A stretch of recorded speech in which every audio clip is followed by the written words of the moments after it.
सुबह के 8:30 बजे थे।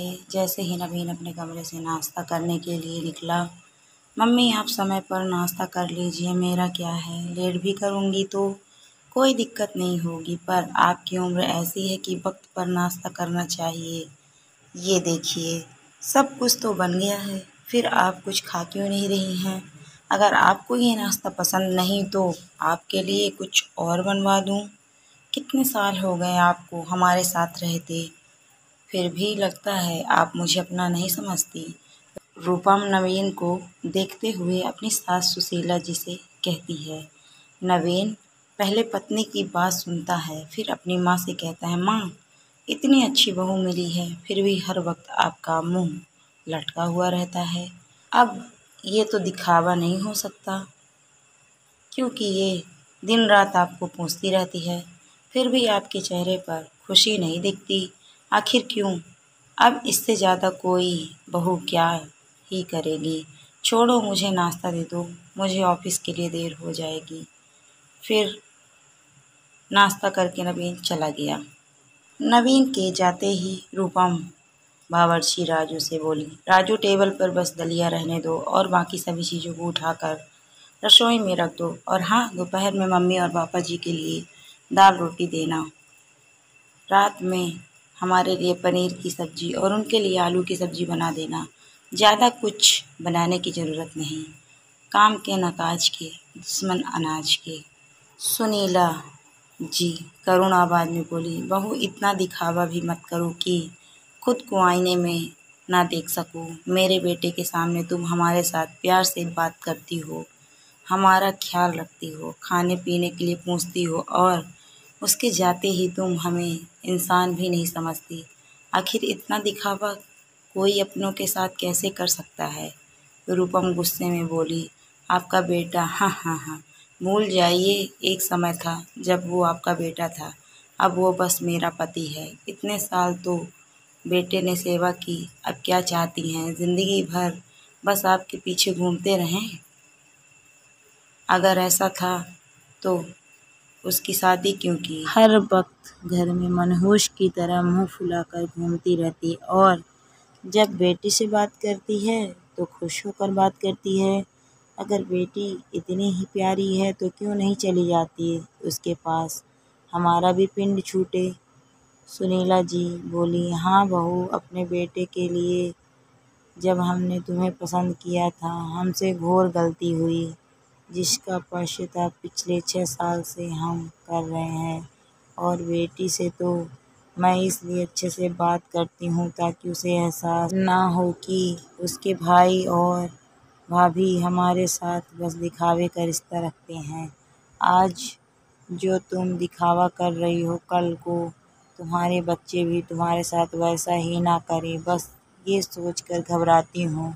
रूपम बोली, आप कोई महादेवी नहीं हैं, कहीं कोई गलतफहमी तो पाल नहीं ली है कि मैं यहाँ बैठकर आपके प्रवचन सुनूंगी। खाना खाना है तो खाइए, वरना जाकर सो जाइए। आपसे समझदार तो पापा जी हैं, जो मिलता है चुपचाप निगलते हैं और चलते बनते हैं। इतना कहकर रूपम फोन पर बातें करते हुए चली गई। लगभग हर रोज की यही कहानी थी। नवीन के सामने रूपम अपने सास ससुर की चिंता का दिखावा करती, पर पीठ पीछे उनसे सीधे मुंह बात तक नहीं करती थी। नवीन ऑफिस से आता, माता पिता से हाल पूछता और चला जाता। माँ बेटे को परेशान देखकर उसे कुछ कहती नहीं, पर ऐसा नहीं था कि उसे कुछ दिखता भी नहीं था। थोड़ी देर बाद सुनीला जी के पति किशोर बाबू बाहर से आए और चुपचाप बैठकर दलिया खाने लगे। वो बोली, आखिर रोज रोज आप ये कैसे खा लेते हैं? किशोर बाबू बोले, और कोई चारा है? रिटायरमेंट के बाद मैंने तुम्हें कितना समझाया था कि गांव चलते हैं, पर तुम्हें था कि नहीं बेटे बहू के साथ रहेंगे। अपमान के व्यंजन मुझसे खाए नहीं जाएंगे, और लोगों के सामने दिखावे के लिए मुस्कुराता हूँ ताकि उंगली मेरे संस्कारों पर ना उठाई जाए। उनकी बात सुनकर वो और रोने लगी, तो किशोर बाबू उन्हें समझाते हुए बोले, अच्छा ठीक है, अब रो मत, अब चलो घर में ही थोड़ा टहल लो, क्योंकि अगर शुगर की दवाई ज़्यादा लेनी पड़ी तो उस पर भी बहू की तुम्हें 2 बात सुननी पड़ेगी। इतना कहकर किशोर बाबू सुनीला जी को हाथ पकड़कर घर में ही टहलाने लगे। तभी उनकी बेटी नेहा का फ़ोन आया। पापा, आप लोग कैसे हैं? कोई दिक्कत तो नहीं है? किशोर बाबू बोले, नहीं नहीं बेटा, हम बिल्कुल ठीक हैं। अभी अभी मौसम्मी का जूस, ढेर सारा फल और दलिया खाया हूँ। मन प्रसन्न हो गया। बेटी मुस्कुराकर बोली, पापा कहीं आप मुझसे कुछ छुपा तो नहीं रहे हैं? पहले तो आप सुबह में 1 रोटी सब्जी और 1 गिलास दूध पीते थे, फिर आप कब से ये सब खाने लगे? वो बोले, अब मैं भी शहरी बन गया हूँ। इतना कहकर दिखावे की हंसी बेटी को सुनाने लगे। सच कहा है किसी ने, ध्यान हटी नहीं कि दुर्घटना घटी। किशोर बाबू बेटी से बात करने में लग गए और उनका ध्यान सुनीला जी से हटा। तभी अचानक सुनीला जी का बैलेंस बिगड़ा और उनका हाथ टेबल पर रखे टी सेट से टकरा गया और वो टूट गया। बेटी बोली, लगता है कुछ टूट गया। किशोर बाबू बोले, कुछ नहीं, बस लकड़ी का फूलदान गिरा है, बस अभी उठा लेता हूँ। अच्छा सुनो नेहा, मैं तुम्हारी माँ को टहला रहा हूँ, थोड़ी देर बाद तुमसे बात करता हूँ। इतना कहकर जल्दी से उन्होंने फ़ोन रख दिया। कमरे से रूपम भाग कर निकली और बोली, हे भगवान, हर वक्त कुछ न कुछ घर में नुकसान करते रहते हैं। अरे बेटी से अगर बात करनी है तो कमरे में बैठकर कीजिए। पापा जी, आपको तो मैं समझदार समझती थी, पर आप तो और भी अल्लड़ निकले। पता है आपको, ये टी सेट मेरे मायके से आया था, अब इसकी भरपाई क्या आपकी बेटी करेगी? रूपम सर पकड़कर बैठ गई। किशोर बाबू बोले, बहू बस 1-2 कप ही तो टूटा है, वो तो बाजार में फिर मिल जाएगा, पर कम से कम ऐसे अपमानजनक शब्द तो मत कहो। और फिर मैं घर से मेरी बेटी को मिलता ही क्या है जो वो हमारे लिए खर्च करेगी? रूपम बोली, जरा देखो तो इनके तेवर, इन्होंने तो अपनी ज़िंदगी जी ली, हमारा जीना हराम कर दिया है। और जब चलने फिरने में दिक्कत होती है तो घर में घूमते ही क्यों हैं? अब मेरा मुँह क्या देख रहे हैं? चलिए जाइए। तभी रूपम का बेटा सौरभ स्कूल के लिए निकल रहा था। वो बोला, मम्मी क्या हुआ, किस पर नाराज़ हो रही है? वो बोली, किसी पर नहीं बेटा, वो मैं राजू को डांट रही थी कि वो दादाजी से ऐसे कैसे बात कर सकता है। राजू, ओ राजू, ये कब टूट गया है, इसे जल्दी से हटा दो वरना मम्मी जी को लग जाएगी। और तुम कॉलेज जाओ, कोई दिक्कत नहीं है। सौरभ किशोर बाबू को बोला, दादाजी आप ठीक हैं? किशोर बाबू मुस्कुराकर बोले, हाँ बेटा, मैं ठीक हूँ। जीते रहो, ईश्वर तुम्हें ऐसा ही रखे जैसे तुम अभी हो। चाहे जितनी भी तरक्की कर लो, सदा अपने माँ बाप के लिए अपने मन में इज्जत रखना, कभी दिखावा मत करना।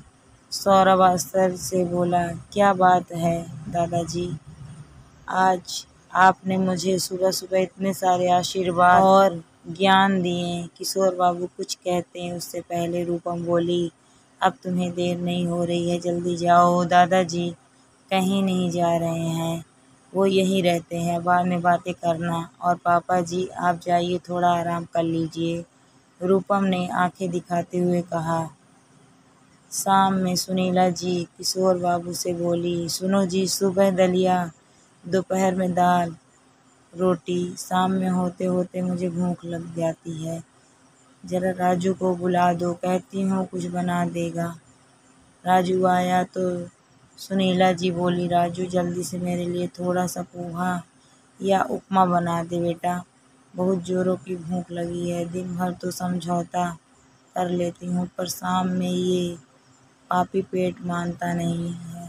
राजू ने इधर उधर देखा और जल्दी से उन्हें उपमा बना कर दिया। थोड़ी देर बाद रूपम घर आई, खुशबू लेते हुए बोली, राजू क्या तुमने कुछ बनाया है? राजू ने बता दिया।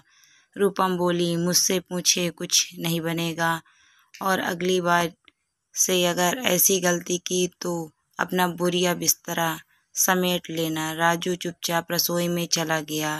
अब सुनीला जी तो घर से निकलती नहीं थी। किशोर बाबू कभी कभी नीचे टहलने के लिए निकल जाते थे। एक रोज किशोर बाबू अपने एक साथी भुवन बाबू के साथ बैठे बातें कर रहे थे। आजकल के बच्चे माता पिता के साथ भी दिखावे का रिश्ता रखते हैं। हमारे समय में तो ये नहीं था। पत्नी का भी मन नहीं लगता। समझ में नहीं आता क्या करूं। सोचा था शहर में आकर रहूंगा तो उसकी तबीयत संभल जाएगी, पर वो तो और खराब हो रही है। भुवन बाबू बोले, बच्चों के साथ अगर रिश्ता अच्छा है तो ठीक है, वरना दिखावे के रिश्ते में दम घुटने लगता है। कुछ माता पिता की मजबूरी हो जाती है क्योंकि कोई दूसरा साधन नहीं है, पर जिनके पास साधन हो उन्हें ऐसे दिखावे के रिश्ते में नहीं रहना चाहिए, वरना ये जिंदगी पल पल मौत का एहसास दिलाती है।